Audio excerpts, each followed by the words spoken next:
It is 23 minutes after 8 o'clock, and joining us in studio this morning, which I'm very happy to see, Frank Castro with us this morning. Morning, Frank.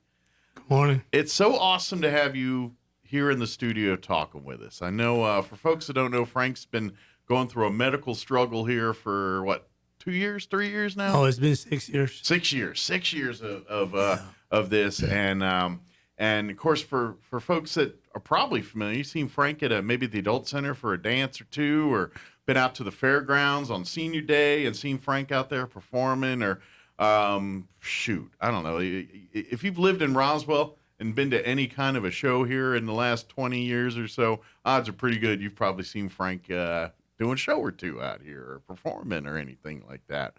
But so 6 years ago, you were diagnosed with needing a new... Well, I was diagnosed with kidney failure. Kidney failure, okay. Yeah.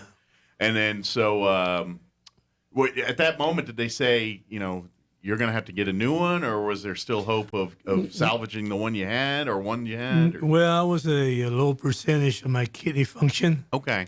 And it went down. Okay. It went down, and finally, the doctor, he mentioned, he says, Frank, you're going to have to get a fistula. Okay. On the end, because you're gonna have to be doing dialysis. Okay. And basically, when you go to dialysis, and that's basically you have machines kind of work for your kidney. Yes. Basically, yes. And it's basically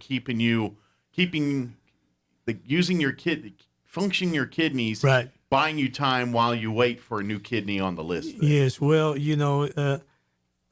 it's a process. You have to qualify. Gotcha. For a kidney.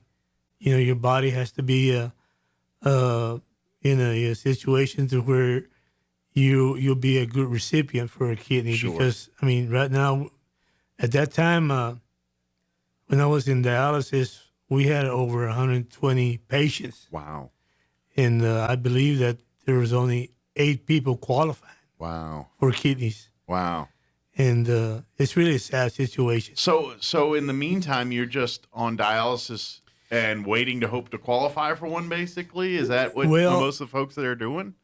Actually, the candidate that's qualified, I guess you yourself have a feeling that you're able to do, because it's a deal to where you have to go through a lot of tests in your body. Gotcha. The heart, everything has to be appropriate to their qualifications. Sure. To make sure that you're not going to reject the kidney, and that you're able to retain a kidney, because they consider a kidney something valuable. Absolutely. And it is. They tell us it's like having a baby. It's you got to take care of it. Sure. It's very fragile, and sure. So I took all that information, absorbed it, and decided that I wanted a kidney. Because I've known people that been on dialysis for a long, long time, and some haven't even made it that long. Sure. And but I have this hope in God, that kind of lifted me up, and I decided that I wanted one. Sure. When I went into dialysis, I didn't know what I was going into. Mm-hmm. It's a scary place to be, because you don't know, what's out there for you when you're in dialysis. And I couldn't get any information. Everybody that was in there, they were very much reserved to themselves. Sure. Because they got this situation where their feelings, are not sure. They're dealing with their own mortality. Yeah, they are. Yeah. They are. And actually, you don't feel good. Mm-hmm. You don't feel good at all. It just makes the place sad by default, doesn't it? It does. It does. Just by we do dialysis. We did dialysis. They still doing it. Sure. 3 days out of the week. Sure. And that day that you do dialysis, well, it's a process of 4 hours, and they take out your proteins and everything, that makes your body strong and healthy. Sure. And when you walk out of there, well, you're weak. Mm-hmm. You're weak. And you fought a battle after you're done. Yeah, after you're done. And I've seen some of those patients. In fact, I had to help some when they walked out of that dialysis room. get down to a chair because they were looking like they were going to fall down, you know. Sure. So it's a pretty rough. Dialysis is not for the faint of heart here. It's pretty obviously necessary because of it's you're basically doing the work for your kidney until you can get that new kidney, and so fortunately for you about 6 months ago they found you a kidney and you got your kidney transplant, and you've been on the mend since then, right? Well, there's a story to that. They called me up in December, and for a kidney, they said they had a kidney for me, and so I went up to Presbyterian in Albuquerque, and I got there, and they prepped me up, and we were going into operation, and they had me waiting there in the room, in my room there in the hospital, and they came up to me. The physician came up to me and says, "Frank, we're sorry, but the kidney wasn't any good. The donor, he was brain dead, but it took him 2 hours to die." Oh, okay. And it lacked oxygen. So you got your hopes up, and then it turned out it wasn't meant to be there. I'll tell you what, it's like losing a baby. Mm-hmm. You're very upset. You're disappointed. Yeah. And what is that beeping? Is that one of your things? Okay. I was like, I was hearing that, and it sounded medical, and I was like, yeah, it's an alarm for my medication. Oh, okay. Well, it timed it just as we were talking about the kidney and the dialysis, that beeping came in. I was like, this is well planned. I didn't make this noise, but it sounds very appropriate to this conversation. I forgot about it, but I thought I was going crazy for a minute there. So I was sent home. Okay. And, disappointed, sad, sure. And I imagine at that point you're thinking, well, the odds of me finding another one here are probably not good. Right. So you're thinking this is it at that point. They told me, says, "Frank, don't worry about it. You're on top of the list. Sure. For a transplant, and the next offer that we get, we'll call you up." Gotcha. And so there was still some hope there. Yeah. Awesome. And so I went back to dialysis, and in March they called me up again. And they said, "Frank, we got another kidney for you, so coming up." So I went out there, all excited, I had this good fortune that this I don't know what they call them, those service that the city provides for patients. Okay. They take you to the facility, to the doctors. Okay. And I got to know him real good, and we made friends. He drove me down to Albuquerque on his own free will, on his time, and we got to be real buddies. And he took me down there the second time, and we went through the process, the hospitalization, prop up, and everything. And all this is happening during the epidemic, deal. Right. So it's kind of hard to get in and out of these places. Yeah. When I went to ER, to get registered, I had this one lady nurse, man. She stuck that stick in my nose, man. She practically poked my. It's like, where are you going, to Alaska up there? Paying for gold? What are you doing? Yeah. She kept pushing on my nose, and I kept going back, And she said, "Don't do that." I said, "Well, man, you're trying to poke my eye." That's not natural. It hurts, And anyway, I went through that process, and they took me to my room to get ready, and again, the physician comes up to me within 1 hour of the surgery. He says, "Frank, we're sorry." Whoa. That was the second time. That's number 2. That's number 2. Oh, man. And so I come home very, very, very confused. Sure. And, it's like, hey, I thought this was it this time. Yeah. What happened, Yeah, so went back to dialysis again, And, sure. And I knew that the second time, I felt like I only had like 6 months more to live. Gotcha. You were thinking this probably be it. You're not going to get many more chances here. Well, I felt real bad in my health. My health was falling down back, The dialysis is only doing so much, but you need that kidney. Yeah. Yeah. And so back in, we follow up all the way to April, and they call me up again.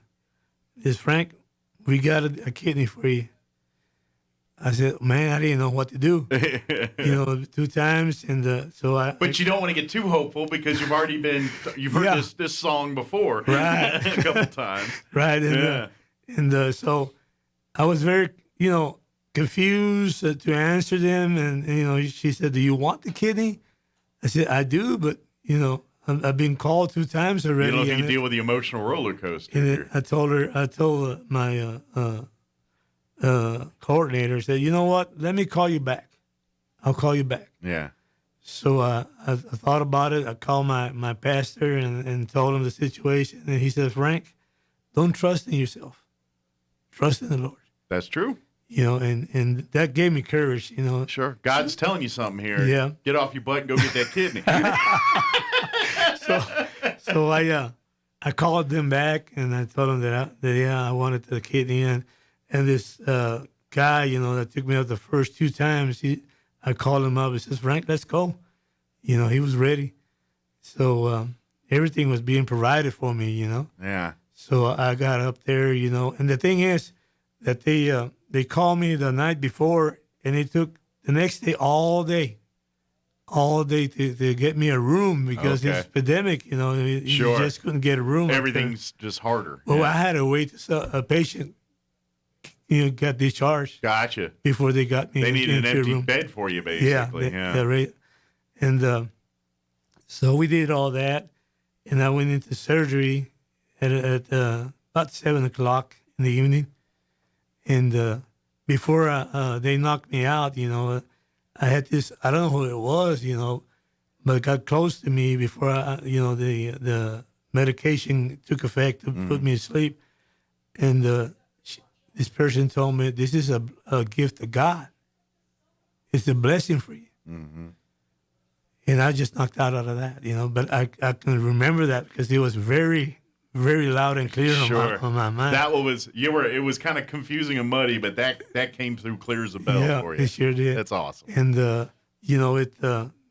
next morning I wake up and I was hungry, and the nurses came up to me and says, "You're gonna have breakfast, Frank, and the first thing after breakfast, you're gonna go for a walk." I said, "What?" I was like, "Wait a minute, how long I've been out?" And it was beautiful because I didn't feel any pain, none at all. You were like, "I'm cured." I mean, I felt different. Yeah. I felt different, but It just felt more energy, or just like a new life. Gotcha. Like Just a new kind of life. just a spirit, just kind of Something- just Something beautiful, something that I was a filled new with man. hope. I was a new man. Yeah. I was a new man. But it took a process of 6 years, that in those six years, I learned a lot of things about life. Sure. I saw a lot of misery. Mm-hmm. There's a lot of misery in that facility, and I made a good friends. People. Well, I would say that you probably experienced something like veterans or first responders, Right. where people, anytime a group of people go through crisis together, Right. that can strengthen them. And Yeah. I imagine those times in dialysis, when you start to get to know some of the other folks that are in there with dialysis with you, you tend to learn about people and become friends, and you start caring about each other's lives and rooting for each other and wanting to get, be able to meet these folks at restaurants instead of dialysis and things like that. And there's something about, what you're talking about, the patients and getting together. We open our hearts to each other, and we understand our language because we are going through it. Sure. I would say, I want to ask you, is there something the public can do for these folks? I mean, obviously there's protocols and you can't do, but is there something we the people can kind of do to maybe make things a little easier for folks going through dialysis? Is there things that like when you went through it, you're like, man, it'd been nice if we had this. Well, the first time I was here, if you can remember, I started a get together, a Support group. Yeah. a support group, and back then I mentioned, that I was going to start one because I saw the pain, I saw the sadness, and experience that people in dialysis were going through. Right. And it got, I'm the type of person that if I see somebody hurting, it grows on me. Sure. That's the human side of us. Yeah, You don't want to see humans yeah, suffer. and I'm a busybody, and I'm a open-minded. I think that we can change our situations if we try. Sure. If we want to, we can change our situation. With being a base or a factor for my, I guess, existence of being here. I'm a doer. I'm a doer, and I used to prep those guys up. He says, "Man, don't give up. There's hope out there. You are the moral support for folks. Yeah, Especially after 6 years. When you're there, year 3, year 4, you're kind of the veteran there in the group, and people kind of like, oh, talk to Frank. He's been here a while. I tell you, I was an advocate in there, man. I got to talk to the directors, the nurses, and I analyze. Sure. I'm open-minded, and I'm seeing everything around me, you know, and I used to suggest things to them, and I would tell them, this is hurting us, this is doing this for that, but they're so busy in there. Sure. And there's so much. And I imagine COVID's made them even busier. Oh, it got worse. Yeah. It got worse. We couldn't see each other's face. I know. You probably had to isolate everybody. And I would imagine that makes it even harder because the dialysis, it's a rough experience to go through. Yeah. But there's some comfort in sitting there next to people walking the same path you are. Right. And there's just that by default support there. And with COVID, you lose that because now you're by yourself in a room going through this by yourself. Yeah. I'm sure your family was probably very supportive and things, but they can't be in the room with you all the time. No, they can't be with you to hold your hand. So, some supports, family members, they do start off right. They're with you, but sure, it's a process for hours, and they have no. And they can't understand what you're going through. No, they can't. They can love and support and want you to feel better, but unless they've experienced it, it's kind of hard for them to wrap their head around it. Right. And where the other dialysis patients, you're sitting fighting the same struggles and going through the same battles together. So you can commiserate, and when you complain about a certain process or part of it, that will. You're like, yeah, I get it. I had that too. It stinks, but there's and that brings comfort to people because there's other people doing it with you. It's just human nature, Yeah. So I've always been the type of person, that I don't know. I've been a very reserved person, with my own family, because I was born in Uvalde, Texas. Okay. Close to San Antonio. Okay. That's where I started my music career in San Antonio. But I moved out of there when I was 21 years old, got married, and just moved and went to West Texas. Okay. And I just went home for every 2-3 years, see my family. Gotcha. So my life has been very reserved on that part, Sure. They haven't been close because they haven't physically been close. Right. Yeah, and that makes sense. Right now they want me out there, but I don't know. I mean, I made a life here in Roswell. Sure, you got family, friends. I have here. a lot of friends. You got your music career. Right. I got association with the city. Yeah. Of course, some of those people that I knew that were in the city positions that hired me, they're gone. Sure. Well, that's what happens when we get older. All your friends disappear. When the older you get, the less you find of them. Right? It's just, What about the music side for you there? You going to be getting back into some music now, and now that you're starting to get more independent and getting stronger again? Well, I'll be starting. I'll be doing this weekend for the church. Okay.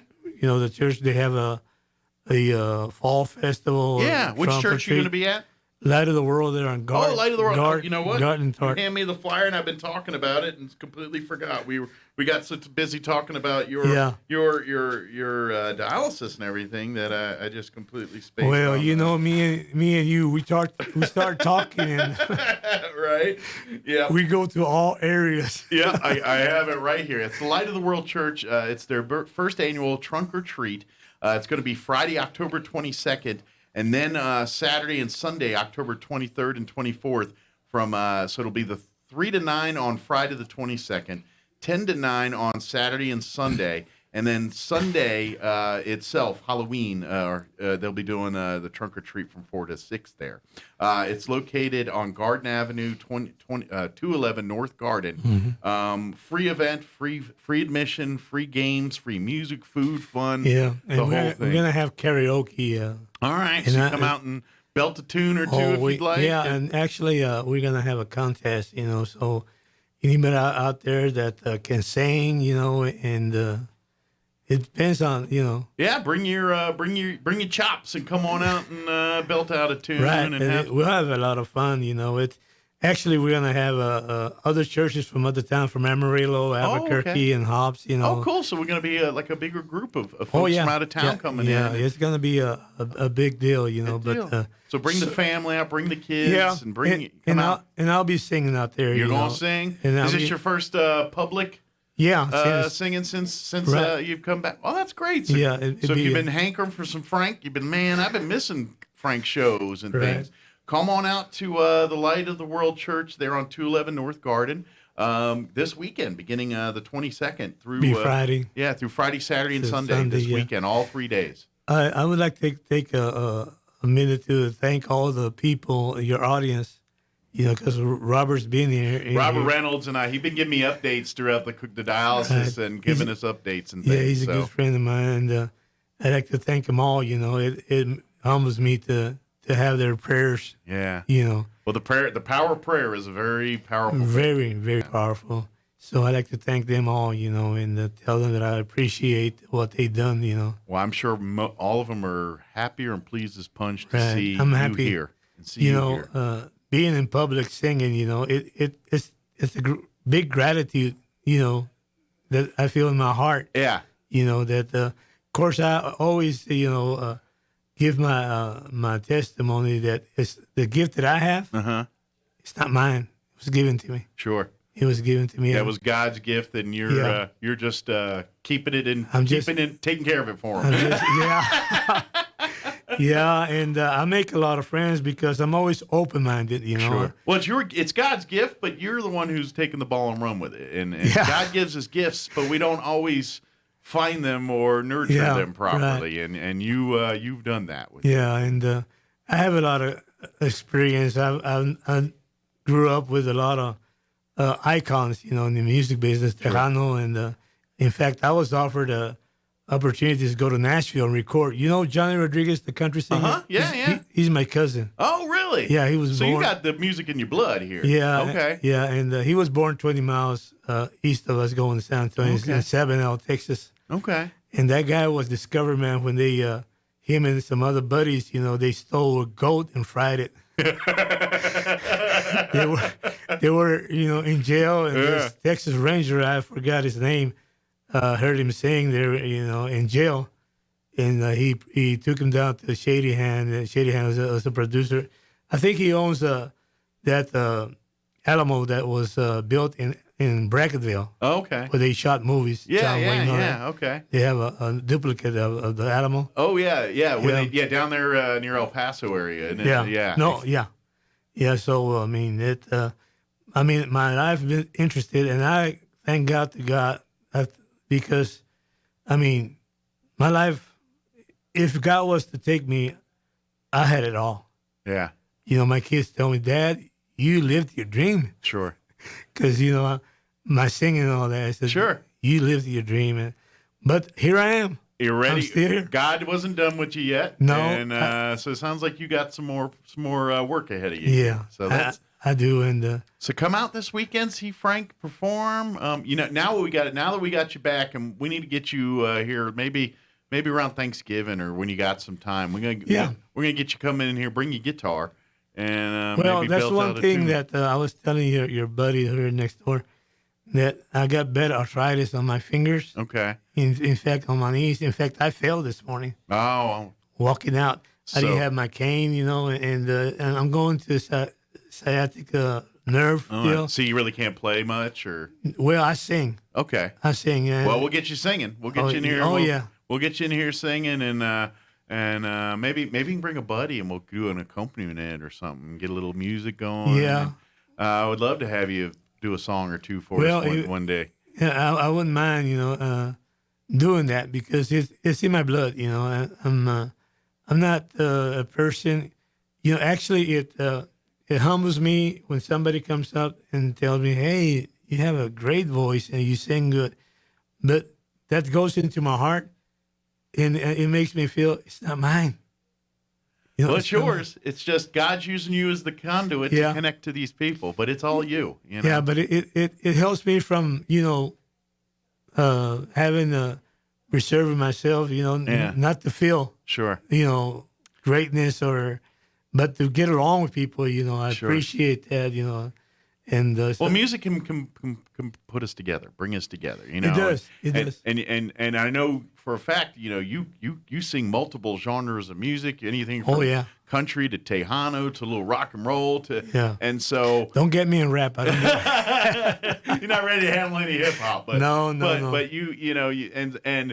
that brings people together. People that probably weren't into Tejano, but like country, you start getting a little Tejano on them. Like, you know what? Tejano's got some stuff I like too, or vice versa. Yeah, and maybe Tejano folks are like, I'm not down with the country rock and roll, but I heard Frank belt a few songs, and now I can kind of get where he's coming from. I'm a country singer. I love to sing country, old school, right? Yeah. And I'm a mariachi guy. I love mariachi. Yeah. Man. I like to hear them horns and violins, Well, it steeps in tradition. You know what I mean? Yeah. Like those forms of music, like there's such a deep history to them where it's not, I don't know. It's just, I love, new music and I love people trying to create new things, and that's a great thing. But without the traditions, without that base, it's really hard to break new territory without the foundation to go with it there. So I like to also mention that I have a church member. It's a lady. She is one of the best singers to imitate Selena. Okay. And I've been around. I've heard a lot of imitations. Selena Quintanilla. Yeah, Selena like people, but yeah. I mean, she is great, man, with imitating Selena. She'll be there on the weekend. Oh, good. So you can see her out at the church this weekend and everything else. Yeah, we did a show. I mean, I hired her to do a show down here at the adult center for the benefit of the dialysis.